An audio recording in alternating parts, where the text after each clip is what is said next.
There's a lot of news this morning. Let's start here, shall we? The front page of the Times. Here is the headline, and I think this will resonate with many of you around the country. Just before we came on air, Lewis and I were talking about just the dire economic situation of this country, and I think many people are thinking, what is the point of working when you are taxed to the hill? You don't get any public services. The whole thing's falling apart. And this front page this morning, long-term sick facing crackdown on benefits. The long-term sick will be required to look for work, not before time, in my humble opinion. Many will see their benefits cut under a radical overhaul of welfare being drawn up by ministers.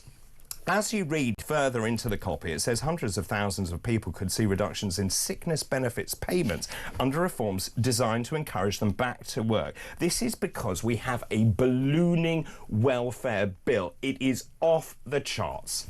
So, yes, I am definitely at the point where I think, what is the point of working? However, with things like long-term sick, you've got to think of the winter fuel allowance, where people say people are going to freeze to death. What we don't want as a country is one where, disabled people and people that are genuinely sick are going to starve to death. So we have to be careful with this. I think sometimes, I think there's this perception from some Brits that, well, everyone that's on sort of sickness benefit is, making it up or exaggerating it. And that is not the case. There are some people that genuinely, in our country, cannot work. And as 100%. A civilised country, we should be looking after them. I don't mind them having a little look at it and saying, well, actually, you could work, or and I think that the two things that have happened here, one is the mental health aspect. I think people have less sympathy for a mental illness than a physical one. If someone physically cannot walk somewhere, I think people are more happy to say, yeah, they're disabled, they're long-term sick. Whereas if someone, is struggling with something mentally, people have a little bit less sympathy. And I think the other issue that's sort of been raised by this is people that are coming to the country, so immigrants that are coming to the country, that are then automatically sick, and where the line is with that. I mean, when you look at our welfare budget, and we'll come on to the reasons that people claim it and the difficulties of getting off it, one of the other problems, I think, is sometimes it is much easier to stay on your benefits. The minute you start looking for a job, you are then penalised, and so people don't want to find those jobs because they lose their benefits, and you're in this terrible catch-22, and I completely get that. Yes. I think there's another issue to this, is the government is at fault. It locked us down. I think the consequences of what we did, or what they did over COVID, are far-reaching, and actually the implications for mental health, particularly of younger people. You were told to cover your face. We use our faces to communicate. Yeah, this is totally a lot of this is self-inflicted, as you say, from those COVID days. I mean, it still pains me to this day what we did, and this is, the consequence. And a lot of people, once they saw, actually, you don't have to go to work every day. Why would you want to? So, we're still dealing with this COVID. But of course, going to work every day is also beneficial for your mental health. And I have friends, I have many people I know who are at home. They're socially isolated, and the more you're socially isolated, the less sort of emphasis there is on going out, but also you lose your confidence. So it is a self-perpetuating cycle. Well, I agree, but I do say it probably depends on what the job is. It does. Let's just look at the numbers, though. We spend £65 billion on sickness benefits, right? 65 billion. I know. Let's look at everything in relation to that 65 billion. 60 billion to defence. So we're spending more on benefits than on defence. That cannot be right in your civilised country. We are also only spending 20 billion on the police, and you see that we've got a crime epidemic spiralling out of control, where people are going in, ram-raiding shops, nicking whatever they want because we don't have enough police on the street, and we have a finite amount of money. And so therefore I do believe the government is right to tackle it. I think to tackle the disability benefit problem is going to be very complicated. It's going to take a long period of time to actually enact it, and I'm not sure it's going to give, it may bring them brownie points, but certainly not for those who are truly in need of disability benefits. Well, this is the thing, and I think it's just the context of this, of doing this now as well, after everything that's happened with the Chancellor and with the economic situation, to then sort of be like, well, we're going to turn to the sick, leaves a bit of a bad taste. And it also... That's quite interesting interesting, actually. First of all, the elderly and then the sick. That's quite interesting. And I think that, to me, is what turns me off from this. And it almost is like you're doing this for politics rather than saying, look, this is just unreasonable. We need a bit more of a common sense approach. We're going to have a little look at it. We're going to make it easier for people to get back to work. We're not going to turn off the taps immediately if you're, getting yourself back into work, and that's fine. That's what we want to encourage. And probably the reality being that if you want to get more people in, you're probably going to have to invest more money to actually help get them back into work, whether that is in mental health, resources, or whatever it is. It's not going to be as simple as you're just going to cut money. I think it has become far too easy to claim benefits without any oversight from any third power. So what they are going to, or what is expected to be sort of unveiled, tougher conditions for those signed off sick. Most of these have no obligation to prepare for or seek work. 2.4 million incapacity benefit claimants have no work conditions. That's up 50% in 5 years. Now, surely there has to be a contract between the state and the person to say, of course, we will look after you, we'll give you disability benefits, but in return, you have to start looking for a job. We have to try and find you a position to place you in so that you can integrate back into society. I'm deeply worried that what we do is silo people. We stick them at home and we leave them. Yeah, of course. Well, we should be encouraging people. Did you just say that was 5 years ago? And what happened 5 years ago to make it jump 50%? And that's why I said I feel very passionate about COVID. And the fact is that what we've done is created a generation of people, many generations of people with mental health problems. And no apologies. And, this is from a government that when they were in opposition was saying lockdown longer, harder, shut more things down. And actually, I mean, it's interesting. I'm listening to Boris Johnson and his book Unleashed at the moment, and he... God. Well, it's fascinating because, of course, his instincts were not to lock down. But he was then given all this evidence by the so-called experts saying that we need to lock down harder and faster. And actually, it was detrimental not only to the economy, and look what it did to our economy, but then we had to pay people and furlough people because all the SMEs were going off a cliff and the bigger companies were going off a cliff. And we are still dealing with the consequences of all of this. Yeah, and it was predicated on false data. No, I know. I have a complicated opinion of Boris Johnson because the buck stops with him. He was the Prime Minister. This whole, I didn't know what I was doing. They were just throwing charts at me and I didn't know. But to be fair to the Prime Minister, you take on board all the evidence that is presented to you and you make your best educated decision based upon the evidence that's given to you. Now, if that evidence is false, which it has turned out to be... And people saying, don't show the big man this. We've got those WhatsApps now. They were hiding things from him. So therefore, it is very complicated. It also, for Boris Johnson, became even more complicated when he became ill, because that will then sort of temper and tailor your view, won't it, if you yourself are caught up in it? This is why it's complicated for me with Boris Johnson, because I think you were the leader, the buck stops with you. You can't pass the blame. Of course. But at the same time, I do think it was probably...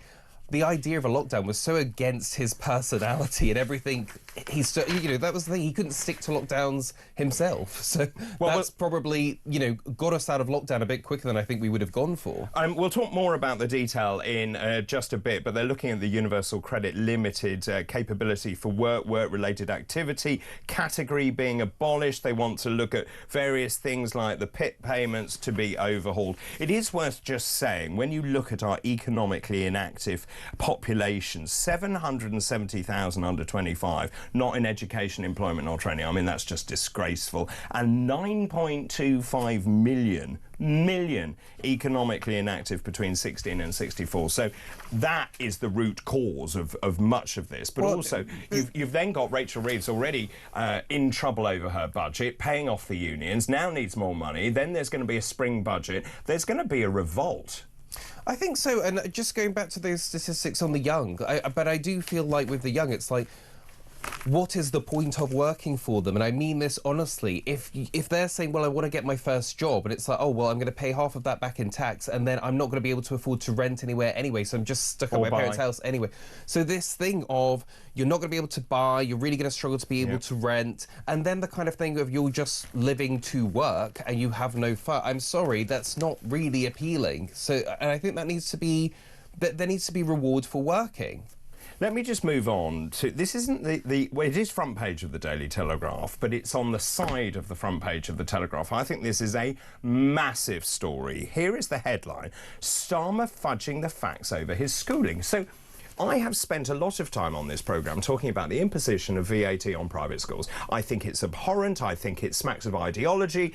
And also, the government doesn't seem to understand that there are a lot of people who go to private school. The parents work 2 jobs. They have put their children over and above everything that they can. Now, the government says it's going to bring in £1.5 billion, but actually the saving to the state is £4.5 billion by keeping those people out of the state education. Of course, don't forget they're already paying for that. But today, there has been an amazing discovery. This is Sir Peter Lampl. Now, he is very well regarded in Labour circles. He's a former advisor to Sir Tony Blair. He's founder of the Sutton Trust. He's attacked the VAT raid on private schools. And he says Sir Keir Starmer is fudging the facts about his education. Now, why would he know that? The reason is he went to the same school as Starmer. And Starmer keeps saying it was a state school, but it wasn't a state school at all. It was essentially, it was basically a state. He says it was a state school. The school was funded by the council when Sir Keir Starmer joined, but 2 years later, when he was still there, it became independent. So it was then a private school. And guess what? The local council paid the fees for Keir Starmer. They agreed to cover fees for pupils who had enrolled before the conversion. He then got a bursary to continue his studies in the 6th form. As an independent school, it is £9,000 a term for pupils. So he is lying. Well, you're going to get to the bottom of it, clearly. Look, hypocrisy and politicians go hand in hand. So, I mean, but they shouldn't. Not surprised. But I think, sort of going back to that issue at hand, I do think this VAT rate, I really think, my personal opinion is that Labour know that they've messed up with this, but they're so new in. I think that they just can't bear the thought of a U-turn. I think they just can't bear it, and they think that they've got to stay strong, and that if they start giving up on key policies now, they'll look ridiculous. And I think this is the thing, I don't think that there is appetite for this. No. Do you think they do realise they've messed up? When you actually look back at things that Rachel Reeves has said, for example, in the past, she says, and I'm paraphrasing, I'm going to smash the private schools. This is ideology over and above children's education. The bit that I feel is unforgivable, even if you believe in the policy, which I don't, is to bring it in halfway through the school year, where children have to leave. Yeah, and that's what people, I think, don't talk about enough in this story, is imagine being at school and having to leave, of having to move schools, of having to leave your friends. I know, and you can't think of anything worse than having to move them in the school year, and then probably a bit of stigma from some parents and kids of being like, oh, your mummy and daddy are poor, or whatever it is, and that as well. And I think that the children in this is what should not be forgotten in the story. It's interesting. Sir Peter Lampl says, I don't pretend the school we went to was a state school. Starmer does. He's fudging the facts. This is pretty sort of destructive for Starmer, because you've got this man who is obviously held up in high regard in terms of education, saying Keir Starmer is basically telling lies about our education. He was described by Blair as his favourite millionaire. I'm just looking back at the private schools, just the number of private schools that have closed over the last few months. Labour also underestimating the impact, with 3,000 kids applying to join state schools between June and September of last year. Another 2,500 kids given notice to leave this month, or last month. Yeah, it's wrong. But I mean, this is the thing. What can anyone do about it? I mean, Starmer's approval ratings are beyond in the toilet at this point. They're halfway in the sewers. People didn't Labour got in because of this split between Reform and Tories. It wasn't that they were massively popular. I think they got less votes than Jeremy Corbyn did previously. So they were never wildly popular to begin with. They're doing such big things that people don't agree with. The approval ratings are in the toilet. What can you even say about it? Well, it's interesting. Tess in Leicester, good morning to you. Tess says, David, we're paying millions daily for migrants. Absolutely. And that links nicely, actually, back to the long-term sick. And I said that we're spending 65 billion on sickness payments. We've only got 60 billion for defence. We are spending 20 billion on the police. And we're spending 6 billion on the asylum system. Meanwhile, of course, Keir Starmer believes that the great panacea is to levy VAT on private schools. Now, of course, the other thing that he hasn't taken into account is the number of bursaries. So if the private schools don't have the income they had, they can't give the scholarships and the bursaries to kids who are less well off, and they haven't thought that through. No, this whole policy is awful. It is awful. I agree, there's nothing to say. So let me just ask you a question then. Labour is in a shocking state. I mean, his poll ratings are awful, -34, I think. Just to see the dramatic change in Starmer's popularity ratings. And Labour is desperate to go on the offensive. Last night, Reform, and we'll talk about this later, last night Reform took the fight to Kemi Badenoch's constituency and held an event in her constituency. Labour is very much on the offensive, saying we're going to target the nasty far right. And yet, and I'll show you these polls as well, every single poll last week put Reform in an amazing position over and above Labour, bar one, I think. But just in terms of that, Labour obviously has to regroup, decide the best strategy to attack not only the Conservatives, but Reform and other political parties as well. Who do you think is the problem here? Is it Labour or is it Keir Starmer that's the problem? Or both? Oh, that's such a good question. I think it's probably... I think it is probably both. I think Keir Starmer, as a leader, has just made so many mistakes that just is not in keeping with where the mood of the country is. And to have called so many things... far right. Yeah, I'm looking at the So look, I'm just showing you this. Find out now. This is one of those polls. Reform. If a general election was called tomorrow, how would you vote? Top of that, I mean, this is unprecedented. Reform UK at 27, Labour at 23, Conservatives at 21. You're right. Keir Starmer is not judging the mood of the country. I think this is the thing, and the way you describe certain things of, you know, too many things being deemed far right, which actually I think we have to have a coming together now, because the pendulum has swung so far around of saying, look, it's not far right to demand that borders are enforced, and we can have a little talk about where the line should be and what the number should be, but we absolutely need to have that. That's not a far right position, or being outraged about certain things. And I think that that's the thing, is it's this sort of elitism that lives in London that tries to then prey on people being good people and bad people, and people just are not feeling it. The majority of people, I think, in this country are thinking we are seeing a massive decline in living standards. Yeah. We're seeing a massive decline in, you know, the police being able to, you know, stop crime and all these kind of things. People are not liking the general direction of the country. And so when you're tinkering around the edges with, oh, we're going to change this VAT, and not thinking through how that might impact just ordinary working people, or just, you know, hard working middle class people. I think that that's where you need to be. That's why you're seeing such a different state of affairs with Trump coming in the US, which is like, actually, and there's a lot of problems with what he's doing, but actually the sort of everyday person is sort of saying, well, at least this is being done. I might not agree with him on this, but at least that's happening. I mean, I think you're absolutely right. This notion of far right is a lazy trope. It is being wheeled out by journalists. They just write far right. I'd like to know what far right actually looks like. We'll talk about that in a minute. And you're right, front page of the Daily Telegraph this morning. Also, Trump kicks off trade war with China. We'll talk about that after the break. Let me just ask you that question. Thank you for the moment, Lewis. Let me ask you that question, though. The Labour Party is in serious trouble. So the question this morning is, why? Is the problem the Labour Party, the lack of concerted, joined-up thinking and policies, or is it the leader? Is Keir Starmer the problem? Should they ditch him? Is it the Labour Party, is it Starmer, or is it both? Let me know your thoughts, please. I'm asking. Labour has a serious problem when you look at all of the opinion polls from last week. So the question I have for you this morning, what is the problem? Is it Labour, the lack of policies, the fact that none of them seem to make any sense? Is it the fact that people feel less well off? They feel that they're being hammered by taxes? Or is it, as Lewis said, the leader who seems to be unable to judge the mood of the country? Many of you getting in touch this morning. Good morning, Dave, says John Pickard. Good morning to you. I believe it to be both. We can all see Labour is now woke. Good morning, David. This is Natasha. Socialist governments never have the interests of the country and its people at heart. It's always ideology, which we talked about with the VAT on private schools. So Starmer and the Labour Party are both the problem. Oh, this is working nicely, this question. I actually do agree with that, but you have to be led by the captain, by the leader of that team. And I think Starmer is such a technocrat that he doesn't...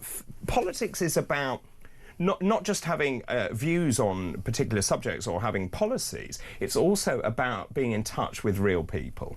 It's about being in touch with real people.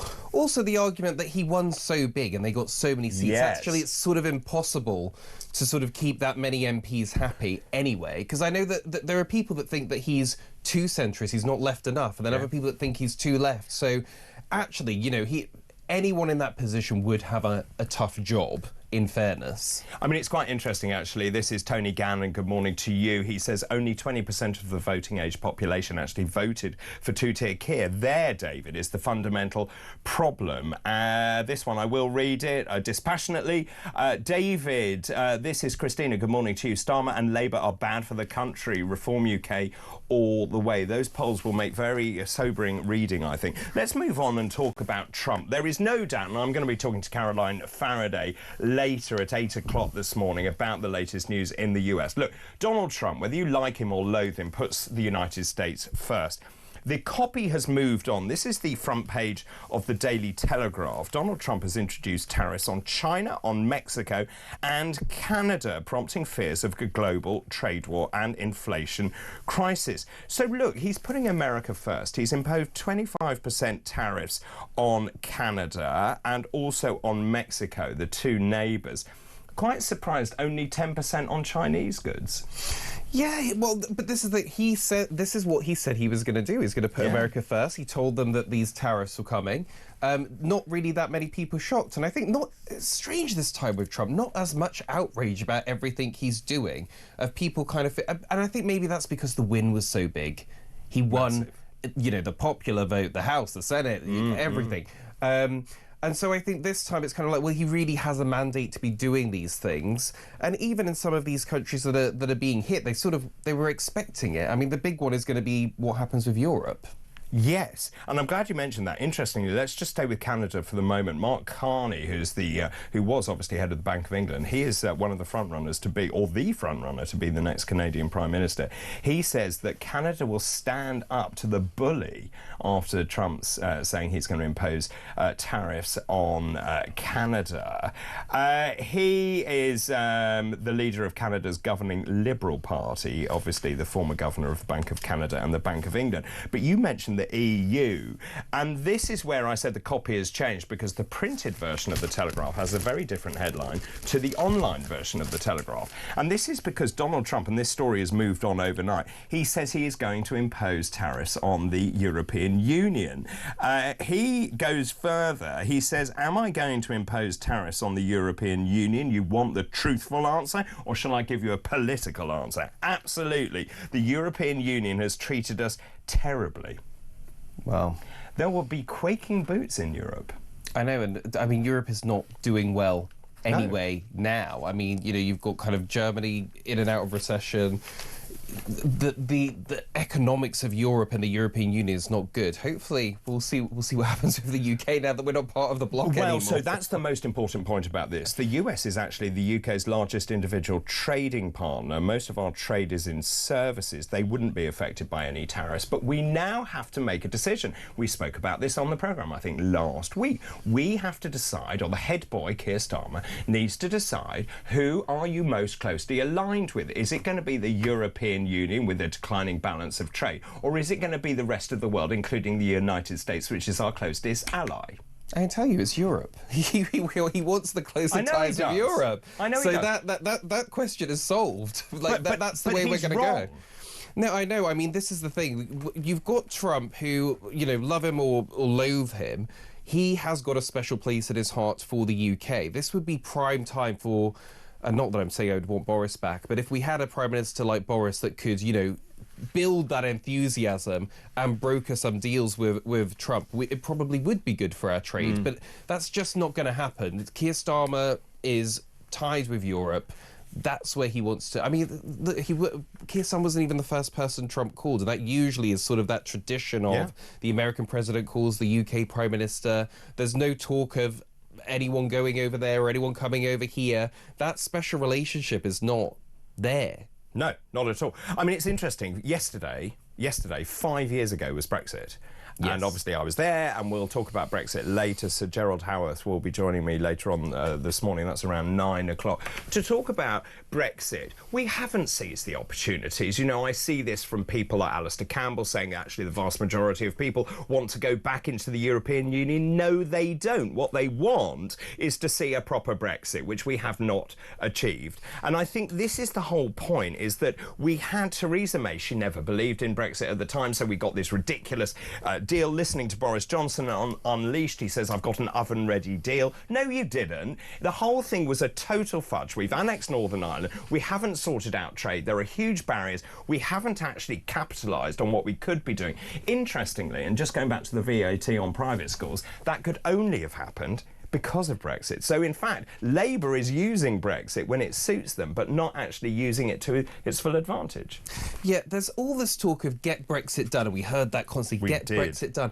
And I almost think with something like Brexit isn't something you get done. I think Brexit is more a state of mind about seizing opportunity, about say, actually, we can change this now, actually, we can change that. We have this bonfire of legislation that I don't think really ever happened. Well, it didn't. And, of course, we've got retained EU legislation. All they did was basically take all the EU laws and shove them on the British statute book. Yeah, and so this is what I mean. That there was all the, and I think it's how politics works. They want to say, well, you know, it's the date. We set the date and we sign this piece of paper. It's not about getting anything done. It was about that state of mind. And you're right. I have heard a lot of people, because it's the 5-year anniversary, talking about Brexit this week, talking about, you know, what a big mistake it was and blah, blah, blah. Do you think it was? Well, it depends on who you ask, right? Because, well, here's the thing. This is what I would say. A lot of people that talk about Brexit being a bad thing now, 5 years on, obviously talk about the economic argument. But what I felt at the time when people were talking about this in 2016, no one was talking about principles. And if you ask a lot of people that say that they voted for Brexit, they didn't vote for Brexit because they thought they knew what the economic situation would be like in 2025. No. They voted on principles. Well, actually, I don't want MEPs over there making decisions that affect us here. And so I think that if you were to ask those people, they would say, well, it was about the principle. I got what I wanted in that sense. And also just in the way that our politics has gone maybe in the last year. You know, look at the kicking the Tories got in the last election.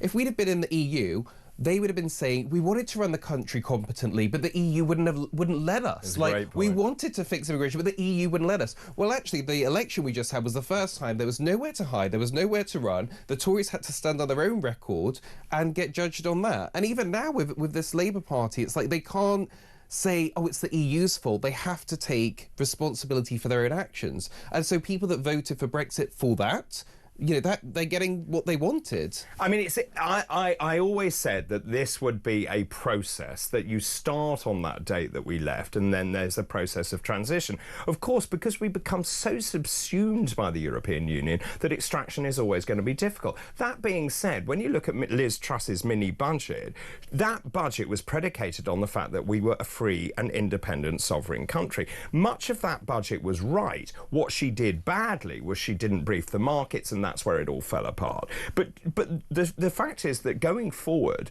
we should seize this. We need to make it work. We need to make ourselves competitive to the rest of the world. We'll talk more about that, by the way, at 9 o'clock with Sir Gerald Howarth, who I know will have a lot to say on that matter. Let me know, please, also your thoughts on that.